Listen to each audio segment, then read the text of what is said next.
Alright, salut tout le monde, re-bienvenue encore au Bouclier canadien ici sur One Soccer. Moi, c'est Alexandre Ganguer-Ruzic, comme d'habitude, Sofiane Benzaza ici. Milton George est en vacances, mais il serait avec nous très bientôt. Mais pour le moment, on a deux invités très, très spéciaux pour épisode 8. Un, vous êtes peut-être familier avec lui. Il est venu sur le show il y a quelques mois maintenant. C'est fou comment le temps passe. Loïc Kwemi, bien sûr, quand il était venu était avec Saint-Laurent. Depuis, beaucoup a changé. Maintenant, il nous accompagne comme joueur de Valor FC et aussi avec lui aujourd'hui, on a un de ses anciens coéquipiers de Saint-Laurent, mais bien sûr, son coéquipier ici à Valor, c'est Safwan Mela. Les gars, merci beaucoup d'être venus sur cet épisode 8 du Bouclier canadien.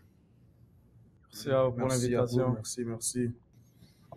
Puis juste pour commencer, ça fait des grandes semaines depuis l'aventure Saint-Laurent, maintenant se retrouver à Valeur. Juste un peu pour commencer, le contact initial de Valor, comment ça s'est arrivé peut-être, Loïc, on va juste commencer avec toi parce que on a un peu entendu avant tes ambitions. Est-ce que ça a été un peu une surprise et juste toute cette histoire, comment ça s'est passé d'être Saint-Laurent maintenant des deux joueurs de Valor FC? Ben, ça peut paraître faux de le dire, mais moi et Safwan, tu sais, en venant ici à Valour, c'était pas un package à deux, tu vois. On est venu ici, c'était vraiment les communications se sont fait séparer. C'était pas je vais venir ici absolument avec Safwan ou Safwan va venir, mais on va prendre Loïc. C'était des communications individuelles, puis ça a juste donné qu'on est venu dans cette équipe parce que ils pensaient, ben, pour eux, on pouvait les aider, on pouvait venir essayer de pouvoir performer.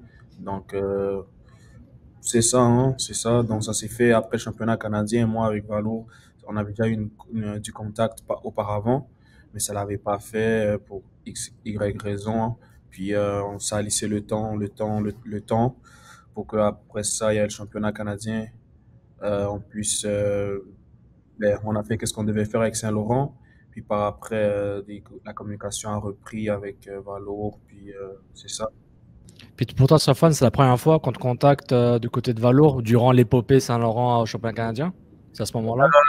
Du côté de Valo, ouais, c'était la première fois qu'il y avait, on va dire, une communication. Moi, de mon côté, je pense, en fait, il y avait plusieurs événements qui ont fait en sorte que Valo vienne nous contacter. Je pense que le championnat canadien, c'est un des événements, mais aussi la CONCACAF futsal avec l'équipe nationale avant.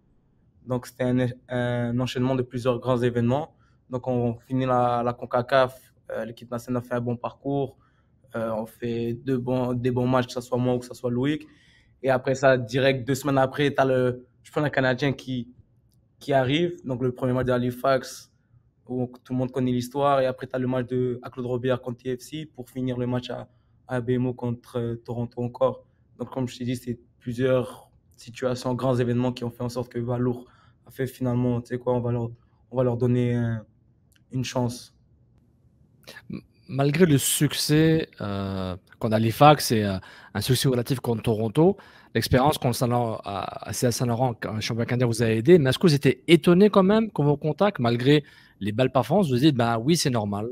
Je m'y attendais, mais peut-être pas Valour. Est-ce que c'est juste un Loïc d'abord, s'il te plaît?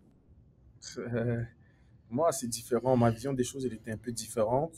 Tu sais, on avait parlé la dernière fois, puis je vous avais dit que moi, s'il y a quelque chose qui arrive, je vais devoir y réfléchir et tout ça.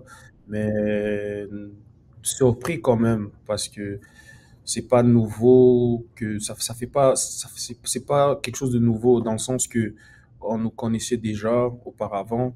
C'est sûr que le championnat canadien, ça a permis d'avoir euh, une vraie analyse parce qu'on jouait contre des pros, tout ça. Mais je dirais que on a juste fait qu'est-ce qu'on devait faire. On a su performer au bon moment. Euh, puis c'est ça, hein. C'est tout ce que je peux dire par rapport à ça. Si je m'y attendais, pas forcément, pas forcément. J'étais pas, c'est ça, pas. Sincèrement, même chose. Genre, je pense pas qu'on peut s'attendre à ça. Tu travailles, tu joues ces matchs-là, peut-être on peut dire, t'espères peut-être, mais tu t'attends pas à ce que ça se passe aussi vite, tu vois. Euh, Avant le match, nous, on voulait tout ce qu'on voulait faire, c'est c'est une petite équipe du semi-pro, faire du bruit chez les pros, en commençant par Halifax, puis après, avec le match à Claude Robert où il y avait à peu près 6 000 à 7 000, 8 000 personnes. On va dire toute la ville de Montréal était là pour nous soutenir, que ce soit des autres équipes de la PLSQ ou d'autres adversaires. Ils étaient là pour nous soutenir. Donc, je pense que c'est. Je vais pas dire qu'on s'attendait à ça. C'était vraiment, ça s'est fait vraiment d'une manière tout seul. C'est très intéressant parce que c'est ça, c'est le fait que c'est devenu un peu un moment, pas juste pour le club Saint-Laurent, mais on voyait quand même cette représentation québécoise, le fait que ça montre le talent québécois. Surtout, bien sûr, votre nouveau entraîneur, Phil Dos Santos, il est quelqu'un qui connaît très bien le bassin québécois. Il a été, bien sûr, assistant à Montréal dans le passé. Juste curieux, ça a été comment le contact avec lui et maintenant que vous avez eu quelques semaines de travailler avec Phil Dos Santos, c'est comment l'expérience, peut-être Safwan, juste pour commencer. Sincèrement, que ce soit moi ou que ce soit lui, il essaie de nous mettre dans les meilleures conditions. Il nous donne toujours des conseils. L'adaptation, il se demande toujours au niveau de l'adaptation, on est correct. Il nous demande toujours comment on va. Je pense que c'est le meilleur coach pour ça, genre, justement, qu'ils viennent, ils prennent le temps de venir savoir comment on se sent. Il prend le temps, lui, que ce soit lui ou que ce soit le staff, que est-ce qu'on comprend tout ce qu'il demande par rapport aux joueurs, que ce soit tactique ou bien physique. Donc, tout est assez clair par rapport à l'adaptation, que ce soit moi ou que ce soit pour Loïc, tu vois. Ils essaient vraiment de mettre dans des bonnes conditions. C'est ça. Il y a tout résumé, Safwan. Je pense que leur staff et même le coach en tant que tel, ils font bien, ils font vraiment bien. Il n'y a rien à dire par rapport à ça. Ils nous mettent dans des bonnes conditions. Ils nous parlent tout le temps. Ils nous demandent si ça va. Donc, il y a rien à dire vraiment par rapport à ça. Ils nous ont mis dans des. Ils nous mettent bien. Ils nous mettent bien. Mais justement, comme là, ils vous mettent dans de bonnes conditions, la transition pour vous, elle doit être plus facile vers un club, une ligue professionnelle. Quoique, que ce soit Blainville, Saint-Laurent, Saint-Hubert, j'ai l'impression qu'ils ont un contexte, pas un contexte, mais des ambitions de professionnalisme. Donc, on sent tout le temps un professionnalisme des différents champions de Ligue 1 Québec qui sont venus au championnat canadien. Mais avec Valor et la CPL, comment vous avez vu cette transition? Là, c'est fini, vous travaillez plus, bah, peut-être vous travaillez à Winnipeg, je sais pas, mais vous n'avez plus de travail à temps partiel ou c'est votre travail de 9 à 5, de s'entraîner, de jouer, aller à la muscu, faire le gym. Comment ça se passe, cette transition physique et mentale pour vous? C'est quand même un grand changement. Vas-y. C'est sûr que la transition, elle est, elle est pas facile, c'est sûr, parce que au niveau du rythme, ici, le rythme est beaucoup plus élevé. Physiquement, les gars, ils sont en plus, nous, on arrive au plein milieu de la saison, donc ça veut dire que les gars, ils ont déjà un rythme de saison qui est peut-être pas le même que dans le semi-pro, même si on a enchaîné, on va dire, 3 matchs comme dans des équipes professionnelles. Et donc, au début, on s'entraînait, mais après un moment, physiquement, il y a eu une petite chute parce que notre corps est pas habitué à ça. Mais après, avec plusieurs semaines, là, on a rendu quoi, un mois. Après plusieurs semaines, notre corps commence à s'habituer parce que c'est quand même, tu travailles le matin assez tôt, tu viens, tu fais de la muscu. Après la muscu, tu vas sur le terrain, puis c'est assez intense. Donc, c'est pas comme à Saint-Laurent où là aussi tu fais ta journée, on va dire, tu travailles ou tu vas à l'école, puis après le soir, tu as ta pratique. Mais il n'y a pas vraiment de muscu. Alors qu'ici, c'est vraiment du matin jusqu'à peut-être l'avant, entre 14 heures, on va dire, tu es vraiment ici, puis tu fais que ça. Ouais. Et pour toi, Loïc? La grosse différence, c'est ça, physiquement. Il a fallu un petit temps d'adaptation quand même, parce que c'est, comme il a dit, c'est différent, c'est deux mondes complètement différents. Tu quittes de faire, peu importe ce que tu as à faire durant la journée, après tu vas t'entraîner le soir avec Saint-Laurent, admettons. Puis ici, c'est vraiment le matin, tu te lèves, puis direct ça commence jusqu'à ce qu'on te libère après l'après-midi. Donc, c'est plus ça, il suffit juste de prendre sur toi, puis juste mettre les efforts jour par jour, chaque jour, jusqu'à ce que ça paye. Bien sûr, maintenant, récemment, tous les deux, vous avez eu vos débuts avec Valor, le fait que vous êtes rentrés. Juste pour un peu guess, revenir sur ceci. Chacun, c'était deux matchs différents, right?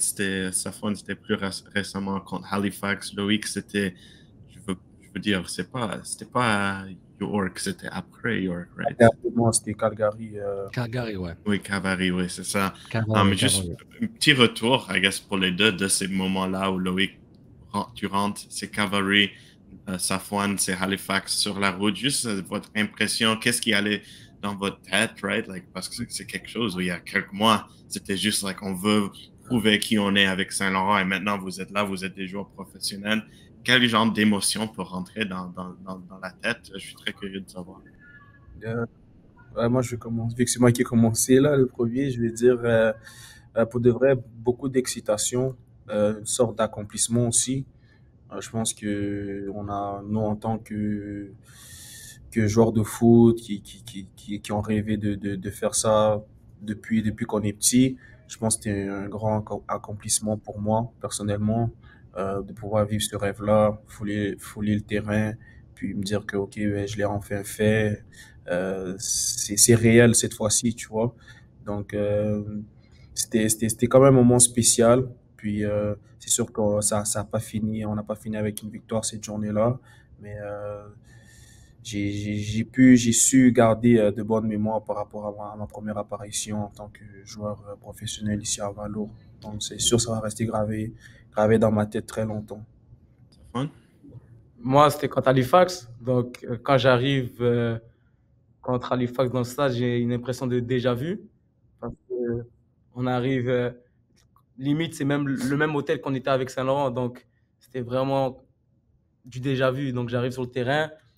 Au moment où le staff me dit, ouais, Safwan, tu rentres, j'ai comme des papillons dans le ventre. Tu vois, je suis tout excité parce que c'est un rêve qui devient réalité. Ça fait quand même longtemps, je pense, qu'on travaille chacun de notre bord pour avoir ce genre de moment-là et que ça se passe. C'est juste de l'excitation, c'est juste du plaisir. On est juste heureux de pouvoir le faire. Donc, quand je commence et après, dès que je mets les pieds sur le terrain, ça y est, je suis lancé dans le bain. Puis, on met de l'énergie, on essaie de mettre de l'énergie comme on peut. Et sincèrement, c'est une réalité c'est un rêve devenu réalité, tu vois. En parlant de rêve en réalité, par rapport à justement Safwan, tu marques ton premier but. C'était un match assez excitant de partout là contre Atletico. Hein. Il y avait Balou de l'autre côté. Hein. C'est comme genre c'est le Back to the Future un peu si on veut là. C'est un autre Québécois montréalais ivoirien aussi qui se retrouve en face de toi, en face de vous. Tu peux un peu nous décrire un peu le but, ceux qui l'ont pas vu, avec tes mots puis ta réaction par rapport à ce but-là. Mais d'abord, moi, je commence sur le milieu, donc on ne la voit pas dans la vidéo du but, mais je fais une course pour libérer l'espace justement à mon coéquipier Faria, qui lui joue Diogo, puis qui change de côté. Puis après, il y a les deux arrêts du gardien de Atlético. Et je me dis que le ballon, quand il fait le centre, je me dis sûrement le ballon va tomber dans la boîte aux alentours de cette zone-là. Mais je ne me dis pas qu'il va y avoir deux arrêts avant ça. Là, je vois le ballon venir vers moi, traîner. Et ça se passe très vite dans ma tête. Et je vois juste le ballon venir et je me dis, tu sais quoi, je vais juste mettre un pétard et en espérant qu'elle rentre. Et c'est ça qui s'est passé. Donc après, quand le ballon il se retrouve au fond des filets, il y a plein de choses qui se passent dans ma tête. Je ne sais pas comment célébrer. J'essaie de revoir sont où mes amis, sont où ma famille. Mais il y a trop de monde, donc j'arrive pas à voir ils sont où. Donc, j'essaie juste de faire une petite célébration. Puis après, il y a tous mes coéquipiers qui viennent me voir. Et tu sens qu'ils sont contents pour moi, tu vois. Puis après, même pour moi, au niveau de la confiance, le coach, il m'a fait commencer. Donc, c'est ma première titularisation. Donc, il n'y avait que un boost de confiance après ce but-là. Donc, le match, pour moi, ça s'est bien passé. Donc, que du bénéf. Je suis juste curieux, alors, quand est-ce que Phil t'a dit que tu étais titulaire et parce que c'est le match à Ottawa, est-ce que tu as eu la chance d'avoir de la famille qui sont venus et des amis? Sincèrement, moi, sincèrement, au début, je pensais pas que j'allais commencer. On l'a su peut-être 2 heures avant que j'allais commencer. Donc, dès que j'ai su que j'allais commencer, je l'ai dit à personne, jusqu'à ce que Valo eux-mêmes l'annoncent. Moi, j'étais concentré par rapport à mon match et je voulais bien faire, tu vois. Et c'est tout. Il y a 7 ans, 1 heure, Montréal, Ottawa, tu arrives juste là. Ils sont là pour le deuxième mi-temps. Ils ratent le but, mais ils sont là pour le deuxième mi-temps, la famille et les amis. Ils peuvent y arriver. Mais ouais, juste comme prochaine question, moi, je vais dire que j'adore le futsal. Je pense que c'est un sport super. J'aime le faire pour le fun.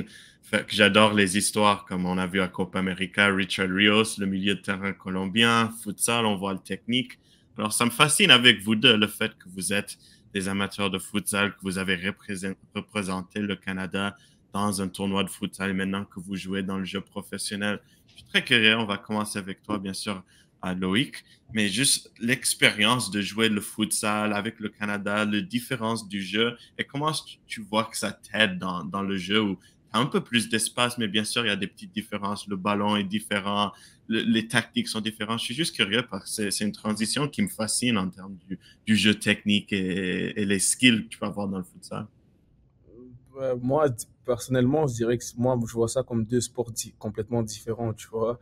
Il y a des gens, ils voient le foot, c'est le foot, mais moi, c'est comme deux sports différents. La manière de penser, tu dois vraiment penser plus vite dans le futsal. Ton exécution doit être fois 5 là, comparé au foot à 11. Euh, c'est ça. Qu'est-ce que je peux dire d'autre? Toi, tu penses quoi? Moi, sincèrement, moi, je suis à l'opposé de lui. Moi, je pense que il y a beaucoup de similitudes. Parce que dans les deux sports, c'est un ballon rond. Peut-être le ballon, il est différent, mais un ballon reste un ballon. Donc, si tu es capable d'exceller dans le futsal, tu pourrais exceller à l'extérieur. Comme par exemple, si tu arrives à prendre des bonnes prises de décision dans le futsal, arriver dans un grand terrain, c'est vraiment beaucoup plus facile. Tu as plus d'espace, tu as plus de temps. Techniquement, si tu arrives à t'en sortir face à des défenseurs qui sont à même pas 1 mètre de toi, rendu à l'extérieur, tu vas t'amuser comme lui qui le fait dans ses 1 contre 1, tu vois. Euh, et même physiquement, c'est vraiment, dans le futsal par exemple, le cardio, il n'est pas le même, ça demande plus de cardio, plus de course, plus d'aller-retour. Donc quand tu arrives à l'extérieur, tu es un latéral ou tu es un milieu de terrain, c'est un peu plus facile, tu es capable de t'en sortir, tu vois. Mais c'est quand même intéressant parce que le futsal canadien, il est quand même très québécois un peu, là, avec Keith, hein, l'entraîneur sélectionneur éternel. Il est à Forge. Il vient de s'associer Forge avec Autremont, c'est les Griffons. On a l'impression que, je ne vais pas dire que la planète canadienne tourne autour du Québec, mais ça fait très québécois. Parce que vous dites, quand vous arrivez à Valeur, ouais, de Santos, portugais, français, hein, vous sentez un peu chez vous, quoi. On a l'impression que l'intégration, je ne veux pas revenir à l'intégration de début qu'on a parlé, mais je vois que je vous parle à vous, on a parlé à Bombito, à Loïc au début. J'ai l'impression que c'est comme vous êtes chez vous, mais juste qu'on vous a donné la place enfin et l'opportunité pour pouvoir briser la glace. Est-ce que j'exagère un peu ou parce que le Québec revient souvent dès qu'on parle de foot canadien. Mais c'est sûr qu'au Québec, moi, je pense que le Québec, il y a beaucoup de talent. Que ce soit avant nous, les générations avant nous, que ce soit les générations après nous. Je pense qu'il y a beaucoup de talent au Québec et surtout encore plus à Montréal. Euh, Là, c'est tombé que ça soit, on va dire, moi et Loïc qui signent pro à Valo, mais ça aurait pu être n'importe qui d'autre. Parce que le talent là-bas, il est vraiment énorme. Euh, et c'est vraiment abusé le nombre de bons joueurs qu'il y a, que ce soit les plus jeunes ou, comme je l'ai dit, les plus vieux qui sont passés avant nous. Ben, justement, Alexandre, tu voulais parler de Jesse Marsh parce que là, j'ai coupé un peu le fil de l'entrevue là, mais je trouve ça intéressant parce Non, que c'est tout est parfait. très québécois. Là. Je veux pas être trop pro-québécois, mais on revient tout le temps à ça. Mais excusez-moi, monsieur. Ah non, je pense que c'était bien tout à fait parce que ça connecte. Et bien sûr, notre prochaine question, c'est Jesse Marsh. Il est venu à Québec la semaine dernière à Montréal. Il a fait des propos très intéressants, bien sûr, sur Moïse Bombito, qui est un autre qui est passé par PLSQ et qui joue au pro, qui joue en équipe nationale. Et Marsh a été direct. Il disait, look, c'est un peu, bien sûr, c'est fascinant son parcours, mais c'est quand même quelque chose. On doit se demander comment est-ce que Bombito a été trouvé à 24 ans. Et surtout, je suis curieux de savoir de votre côté, parce que vous deux, le fait que vous faites vos débuts pro comme ceci, Safwan, 22 ans, right? Puis Loïc, 27 ans, c'est des questions. C'est comment est-ce qu'on trouve les Moïse Bombito à 18 ans, les Loïc Kwemi, les Safwan Mla? Je suis très curieux de ce que vous avez pensé de ce commentaire et juste, qu'est-ce que ça, avoir eu l'expérience que vous avez eue où vous avez dû battre pour vos positions en Ligue 1 Québec, vous avez dû vous promouvoir cette étape-là. Qu'est-ce que tu as un peu pensé de ce qu'il a dit? Peut-être Loïc en premier? Moi, par rapport à cette question, tu sais, c'est une très bonne question. Puis le commentaire du coach de l'équipe nationale, c'est pas anodin, tu vois. Comme tout le monde, on sait que, comme Safan a dit, le talent, il est là depuis. Puis là, c'est sûr qu'il faut faire attention à ce qu'on dit. On va dire maintenant, moi personnellement, mais c'est sûr que, comment je peux dire ça, on a manqué d'infrastructures. À la fin de la journée, c'est ça qui s'est passé. On a manqué d'infrastructures. Il y a il y a des choses qui n'ont pas été mises en place pour pouvoir dénicher ces talents-là. C'est parce que c'est pas normal, comme il a dit, Bombito, qui est un des meilleurs maintenant en ce moment, et qui fait partie des top des joueurs canadiens, on l'a trouvé à 23, 24 ans, ça fait pas de sens, tu vois. Puis c'est là où il faut se poser la question, ben, qu'est-ce qui a manqué auparavant pour que on puisse pour le futur, établir des structures pour qu'on puisse trouver des joueurs plus tôt. Puis c'est ça l'important maintenant, c'est juste aller de l'avant parce que ce qui a été oublié et qui a pas été fait au passé, on peut plus y revenir, tu vois. Il faut juste maintenant, je pense, mettre les bonnes infrastructures, trouver des solutions. Euh, puis je pense que c'est sûr que ça va faire la réussite du Canada et pour les prochaines années, ça c'est sûr. Oui, Safan, vas-y. Par rapport à moi, je pense que Loïc a sorti un bon sujet, les infrastructures. Par exemple, moi, Moïse Bombilo, c'est un bon ami à moi. On a quand même grandi ensemble. Donc, nous, il y avait un coach, coach François Bourget, qui lui nous avait pris jeunes. Et il passait la formation avant la gagne. Et c'est ça que moi, je pense qu'il manque un peu au Québec, au point qu'on était à Saint-Hubert, on pouvait perdre, mais tant qu'on avait bien joué, c'était ça le plus important. Tu vois, garder le ballon face à des grandes équipes comme Blainville, dans le temps où il y avait des vétérans qui dominaient la ligue. Nous, on essayait de faire la formation, prendre la prise d'info, sa première touche. Donc, des trucs qui, si tu passes le prochain niveau, qui vont vraiment t'aider par rapport à ça, tu vois. Donc, je pense que c'est vraiment par rapport à l'infrastructure ou le système, comment il est fait, qui peut-être nous aide pas. Ou par exemple, déjà une équipe CPL au Québec. Je pense déjà là, ça pourrait déjà nous aider par rapport à ça. Par exemple, en Ontario, t'as Ottawa, t'as New York, t'as Forge. Donc déjà là, tu pars avec un avantage. Et au Québec, on n'a pas vraiment cela, tu vois. Mais bon, éventuellement, on l'espère, il y aura un club CPL, Premier League canadienne au Québec. On ne sait pas quand, on ne sait pas où, on l'espère, mais on verra ce qui va arriver. Mais en attendant, il y a quand même votre perspective, Safon et Loïc, c'est que il y a du talent. Le talent, par défaut, à un moment, va se retrouver. C'est genre, je ne veux pas comparer Komi et Bombito, mais vous avez un chemin, c'est pas similaire, mais un peu similaire, dans le sens, vous êtes débrouillé un peu, vous avez essayé, Bombito, ben, sur un malentendu, il tombe en D2 NCAA, puis après, il se retrouve, puis on le scoute bien. C'est Loïc, quand tu avais vu, ça n'avait pas marché auparavant, tu avais des chances en USL, je pense, je me rappelle bien dans les entrevues.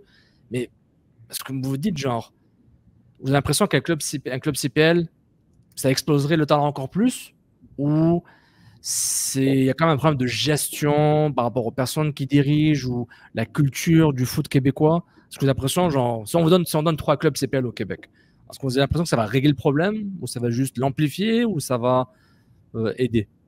Moi, je penserais pas. Moi, je pense que si on va dire il y a un club CPL au Québec, c'est sûr que ça va aider dans le sens que déjà là, nos talents vont pouvoir jouer. Mais en termes de s'il y a une équipe CPL au Québec, ça va pas forcément dire que ça va être 23 joueurs tous québécois, tu vois.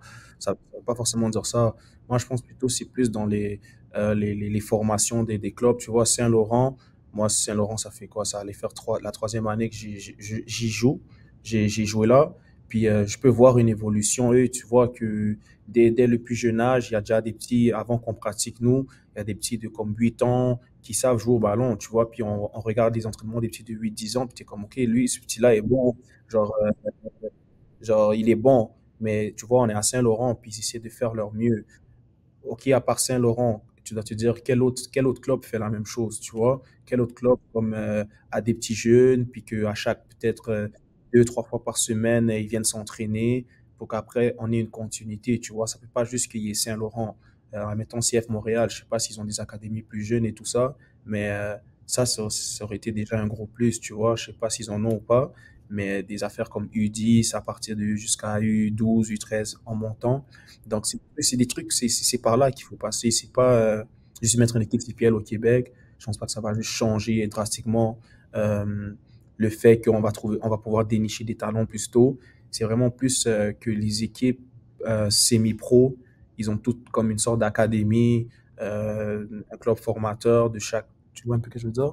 Donc, je pense que c'est à partir de là, moi, je vois. Parce que l'académie du CF Montréal, c'est associé à beaucoup de clubs, d'autres académies dans la province et d'autres clubs là, semi-pro. Ça de ton côté quand tu es un petit peu plus jeune que Loïc et le même âge que Bombito. Le CF Montréal, ça t'est dans le radar ça ou pas du tout? Quand tu dis le CF Montréal, est-ce que Ouais, j'étais dans le radar, l'académie, les préformations. Je demande, et je dis pas ça pour te mettre dans un coin, mais j'essaie de réfléchir le processus. Est-ce que par rapport à un club CPL versus l'académie, parce que un joueur cadet maintenant a le choix maintenant, plus qu'avant. Moi, je pense que l'académie, ça peut toujours aider, tu vois. Moi, malheureusement, je suis pas passé par là, mais ils t'apprennent des choses, tu vois. Par exemple, comment être pro, des trucs que ça va être peut-être difficile à un club amateur de t'apprendre. Mais moi, par exemple, je prends l'exemple de Saint-Laurent. Moi, je pense qu'ils ont préparé pour ce truc-là. Par exemple, arriver à l'heure, quand tu arrives, tu as une séance vidéo. Donc, quand on arrive ici, on n'est pas surpris à ça, tu vois. Donc, c'est comme Loïc a dit, moi, je pense que vraiment les équipes semi-pro, ils devraient vraiment même mettre l'accent sur ça. Par exemple, il y a une ligue réserve, par exemple, tu vois. La ligue réserve, ça devrait être les jeunes joueurs qui poussent pour essayer d'aller dans la première équipe, tu vois. Donc, ils puissent avoir une évolution, une formation. Donc, juste peut-être mettre plus l'accent sur les équipes réserves des équipes semi-pro. Ça, moi, je pense déjà là, on pourrait déjà avancer. En plus d'avoir des équipes CPL, ça ferait que aider, tu vois. Puis, les gars, il nous reste une question avant qu'on soit fini ici. On vous remercie encore pour avoir pris le temps. Mais cette dernière question, c'est un peu juste, je suis curieux de cet équilibre-là. Bien sûr, vous avez des grands buts personnels, juste en termes de minutes, en termes de performance, en termes de contrat, c'est normal. Bien sûr, en club, c'est chercher des trophées, être dans les playoffs, etc.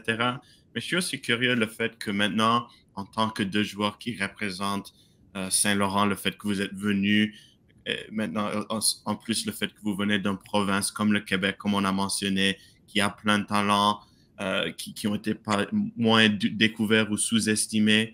Comment vous trouvez cet équilibre-là de, bien sûr, vous représentez vous-même, vos buts, c'est juste, c'est vos buts là, mais il y a quand même pas, je vais pas dire cette pression, c'est pas juste sur vous, vous êtes pas, genre, c'est pas votre job d'être les piliers et de représenter ceci, mais est-ce que vous sentez un peu cette, pas pression, mais est-ce que vous sentez un feeling que quand même vous représentez ces joueurs-là, back home, vos amis, vos coéquipiers qui cherchent une opportunité similaire?